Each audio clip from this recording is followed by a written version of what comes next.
Hi friends, this is అంజలి. ఈరోజు మన వీడియోలో చికెన్ పులావ్ ఎలా చేయాలో చూపించబోతున్నా.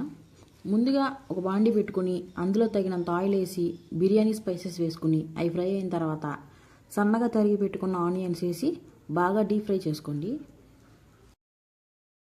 ఆనియన్స్ బాగా డీప్ ఫ్రై చేసుకున్న తర్వాత ఇందులోనే తగినంత అల్లం వెల్లుల్లిపాయ పేస్ట్ వేసి బాగా ఫ్రై చేసుకోండి.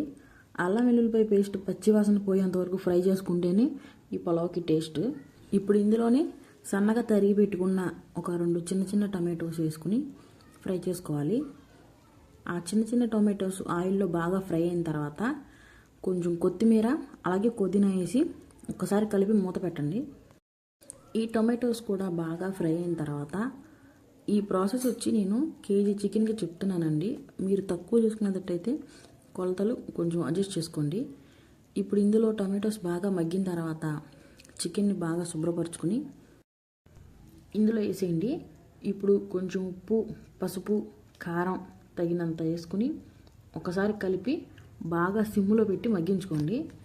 చికెన్ మగ్గిపోయిన తర్వాత అందులోనే కొంచెం పెరుగు వేసి ఒక్కసారి కలిపి మూత పెట్టాలి. పెరుగు వేసుకున్న తర్వాత ఒక 5 to 10 minutes సిమ్లో పెట్టి అలా వదిలేయండి. చికెన్ బాగా కుక్ అవ్వాలి, లేదంటే స్మెల్ వచ్చింది, అంత బాగోదు. ఇప్పుడు 1 గంటన్నర నానబెట్టుకుని పక్కన పెట్టిన రైస్ని బాగా వాష్ చేసి ఇందులో వేసుకోవాలి. నేను 4 గ్లాసుల రైస్కి 5 గ్లాసులు వాటర్ వేస్తున్నా. ఎందుకంటే ముందు 1 గంటన్నర ఆల్రెడీ వాటర్లో నానింది కాబట్టి కుక్ అవడానికి పెద్ద వాటర్ పట్టదు. మీరు గనక నానబెట్టకుండా వేసే రైస్ అయితే మాత్రం 1 గ్లాస్కి 2 గ్లాసులు వాటర్ పట్టిద్ది.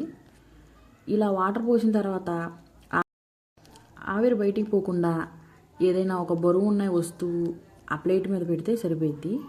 ఇలా ఈ విధంగా కుక్ అయిన తర్వాత సిమ్లో పెట్టి ఇంకొక 5 minutes మగ్గిస్తే మన పులావ్ రెడీ అయిపోయింది.